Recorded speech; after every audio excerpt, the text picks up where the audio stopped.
Cuba 2026. El colapso de la última frontera. Bienvenidos a este espacio de análisis profundo, donde no nos conformamos con la superficie. Estamos ante el fin de una era o ante el nacimiento de un nuevo orden bajo el sello de Mar-a-Lago. Mientras Donald Trump persigue el reconocimiento histórico y el Premio Nobel de la Paz a través de la presión máxima, nosotros nos detenemos a diseccionar las verdades que otros callan. La doble moral frente a las dictaduras, el costo humano de la geopolítica y el juego de sombras de los militares en el poder. Únete a nuestra comunidad. Para seguir desnudando la realidad y ofreciendo estos análisis críticos que desafían la narrativa oficial, necesitamos tu apoyo. Suscríbete y activa la campana. Sé el primero en entrar al debate cuando la noticia aún quema. Comparte este contenido. Ayúdanos a romper el algoritmo y que esta información llegue a quienes buscan entender el porqué de las cosas. Apoya el crecimiento del canal. Si valoras este nivel de investigación y quieres que sigamos produciendo contenido de alta calidad e independencia, considera realizar un aporte o donación. Cada granito de arena nos permite dedicar más tiempo a la investigación, mejorar nuestra producción y seguir siendo la voz crítica que este momento histórico exige. El análisis no se detiene, y tú eres la pieza clave para que este canal siga creciendo. Comenzamos. Esta es la narrativa de una isla que por su geografía parece haber sido trazada como el escenario de un duelo eterno. Para entender la Cuba de febrero de 2026, no basta con mirar los titulares de Trump. Hay que observar los hilos invisibles que conectan a un colono español con un estratega en Washington y un guerrillero en la Sierra Maestra. Desde que España convirtió a La Habana en el crucero del mundo, Cuba fue deseada no por lo que era, sino por dónde estaba. Apenas nacía Estados Unidos, sus padres fundadores, Jefferson, Madison, ya miraban al sur. En 1823, John Quincy Adams formuló la teoría de la fruta madura. Cuba, por leyes de gravitación política, caería en manos de la Unión una vez separada de España. Cuba fue el último suspiro del Imperio español y el primer grito del Imperio estadounidense. La intervención en la Guerra de Independencia no fue un acto de caridad, sino el cobro de una factura que se llamó Enmienda Platt, otorgando a Estados Unidos el derecho legal de intervenir en la isla. Aquí nació la neocolonia, una república con bandera propia, pero con llaves ajenas. Antes de 1959, Cuba no era solo un socio comercial, era, en la práctica, un satélite económico de Estados Unidos. Empresas estadounidenses eran dueñas del 90% de la electricidad y los teléfonos, el 70% de las refinerías de petróleo y el 50% de la producción de azúcar. Cuba era el principal destino turístico de los estadounidenses. La Habana era una extensión de la economía de Florida, con casinos, hoteles y una conexión marítima y aérea constante. Estados Unidos era el comprador del 95% de la cosecha de azúcar de la isla. El negocio era excelente para las empresas de Estados Unidos. Pero generaba una desigualdad extrema y una dependencia que muchos cubanos sentían como una pérdida de soberanía. Desde esta perspectiva, la pobreza es una herramienta de presión. Un memorando interno del Departamento de Estado de 1960 lo decía claro. La única forma de quitarle apoyo al gobierno es a través del desencanto y la insatisfacción basados en penurias económicas. Bajo esta lógica, una Cuba pobre y desesperada tiene más probabilidades de rebelarse o forzar a sus líderes a negociar una transición hacia el capitalismo y la democracia. Para el sector empresarial de Estados Unidos, una Cuba pobre es un mal negocio.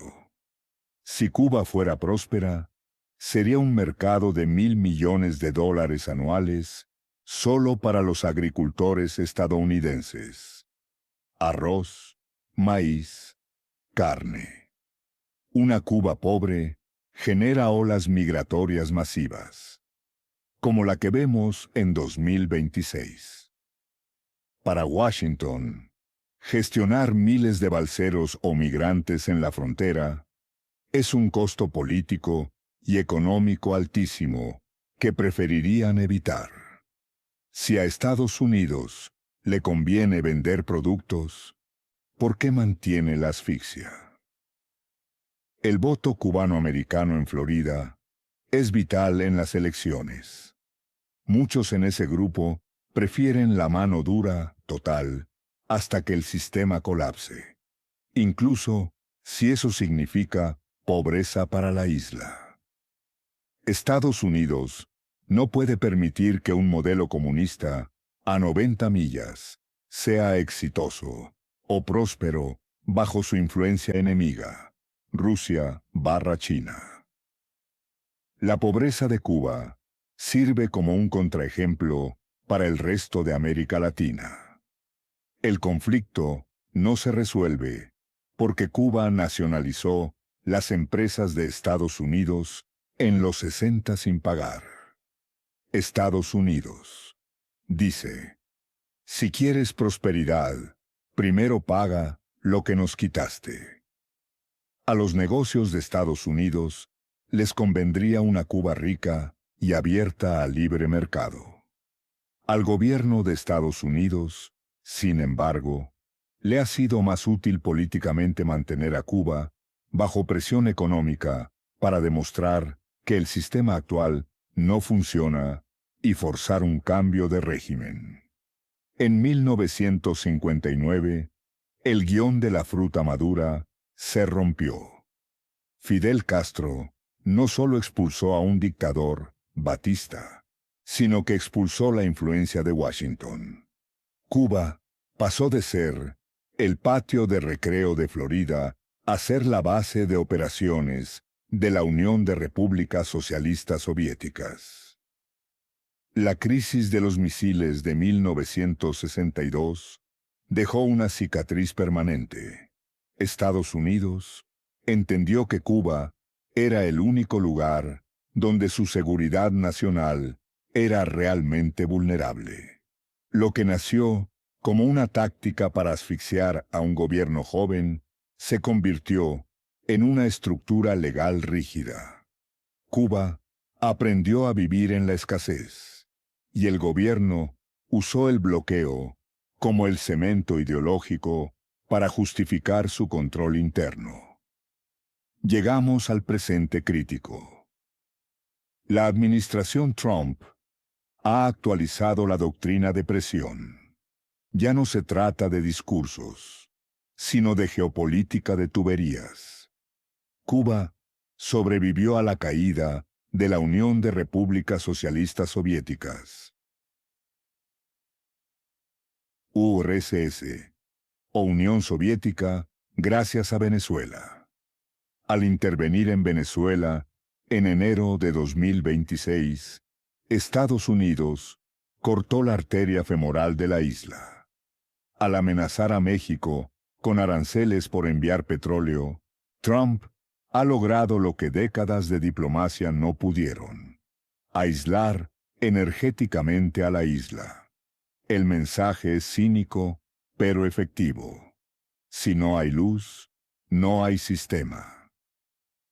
En el escenario actual, Cuba no es solo un territorio. Es un concepto en disputa donde dos lógicas opuestas chocan sin posibilidad, hasta ahora, de síntesis. Para la administración Trump y el sector liderado por Marco Rubio, Cuba ha dejado de ser una molestia ideológica para volver a ser una amenaza estratégica activa. Washington considera que la apertura de la era Obama solo sirvió para oxigenar a la élite militar. Por ello, la estrategia de 2026 es el aislamiento quirúrgico. No es solo que el Partido Comunista ceda el poder, sino desmantelar el brazo económico de las Fuerzas Armadas, GAESA.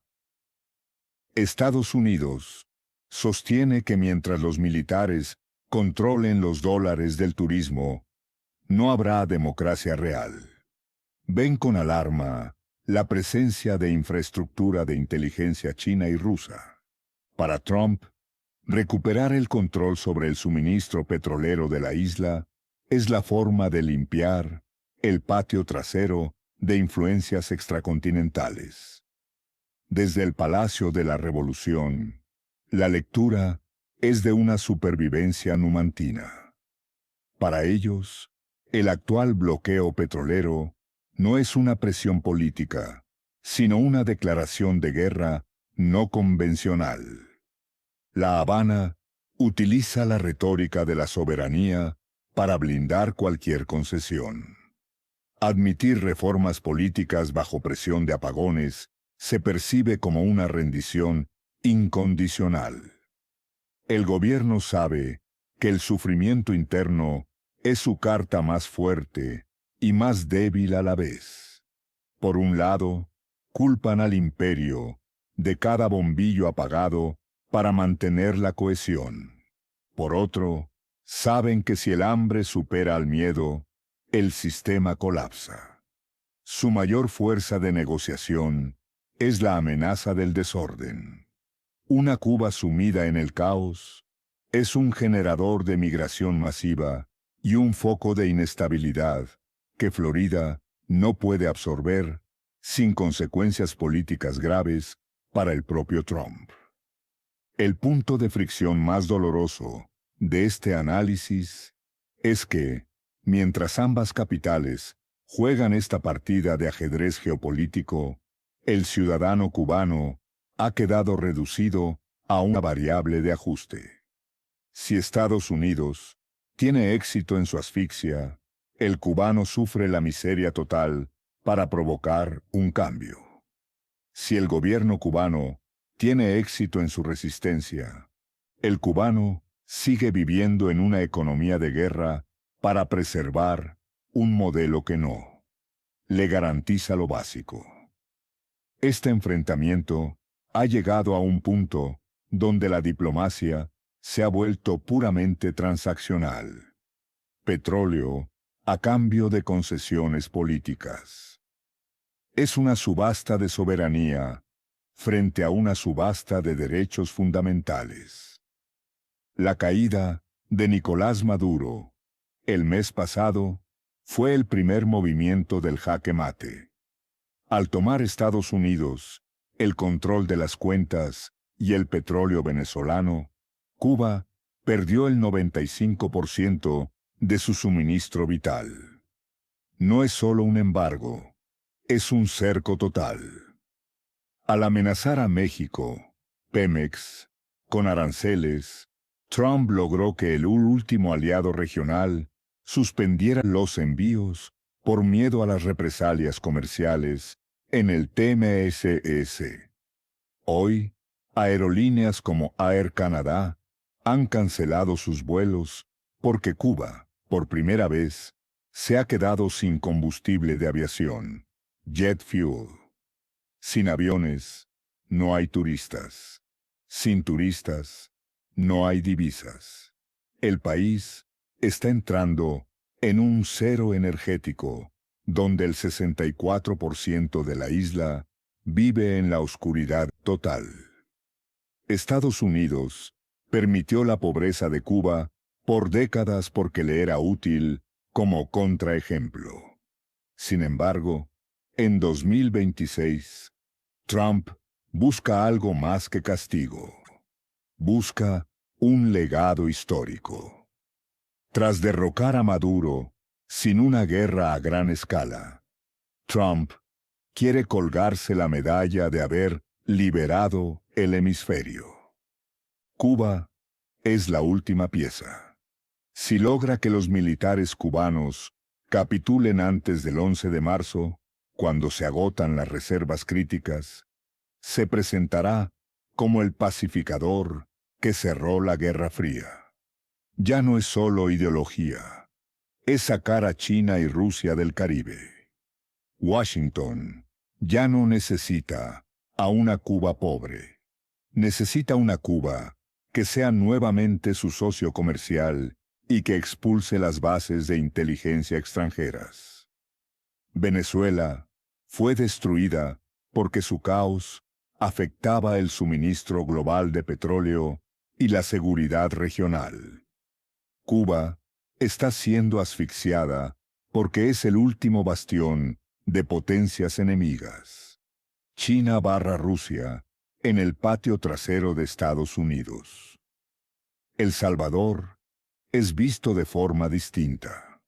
Aunque haya críticas por los derechos humanos, mientras el modelo de Bukele mantenga el orden, frene la migración y no desafíe los intereses de Washington, Trump lo verá como un aliado. Para Trump, el pecado no es ser una dictadura, sino ser una dictadura que no le sirve. Hoy, el gobierno de Díaz-Canel califica las acciones de chantaje, pero por debajo de la mesa se están dando conversaciones con las altas esferas, posiblemente con los militares de Gaza. Trump les ha puesto un cronómetro, o aceptan un acuerdo de transición que incluya reformas políticas y la expulsión de espías extranjeros, o el país se apagará por completo en marzo. Cuba no es una isla, es una cicatriz en el mapa del Caribe que se niega a cerrar. Durante 5 siglos, su destino ha sido escrito por otros, primero como la llave del Nuevo Mundo para la corona española, y luego como la fruta madura que Washington esperó ver caer durante toda la centuria decimonónica.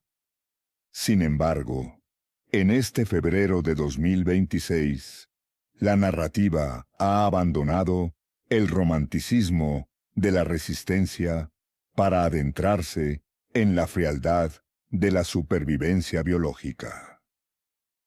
Tras la estrepitosa caída de Nicolás Maduro en enero, Cuba ha perdido su último pulmón.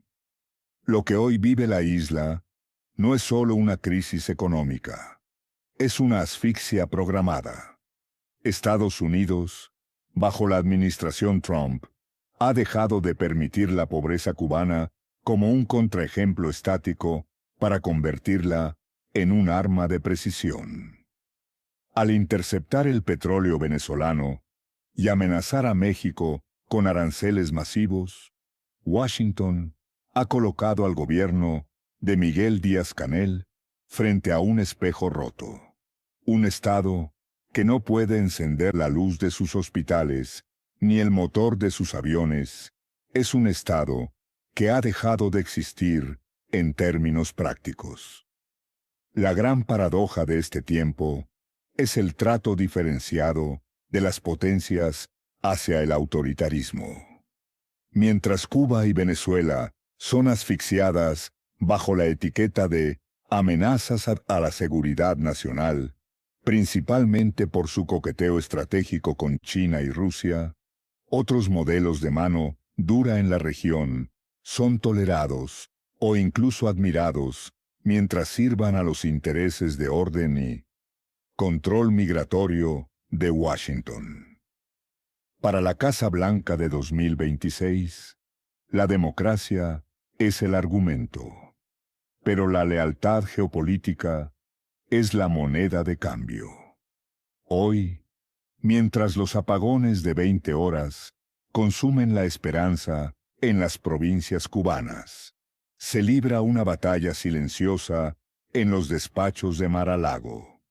Trump no busca solo la caída de un régimen, busca el trato del siglo que le asegure el Premio Nobel de la Paz.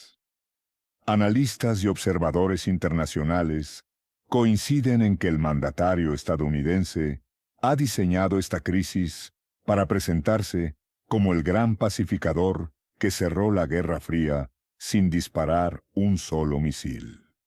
La entrega simbólica de la medalla de María Corina Machado en la Casa Blanca ha alimentado este ego de reconocimiento histórico que el Comité Noruego le negó en el pasado. Los observadores internacionales asisten a este drama como espectadores de un duelo de voluntades. Por un lado, ven a un Trump dispuesto a fracturar incluso las alianzas de 60 años con México y Canadá, cuyas aerolíneas han huido de la isla para demostrar que su palabra es ley en el hemisferio.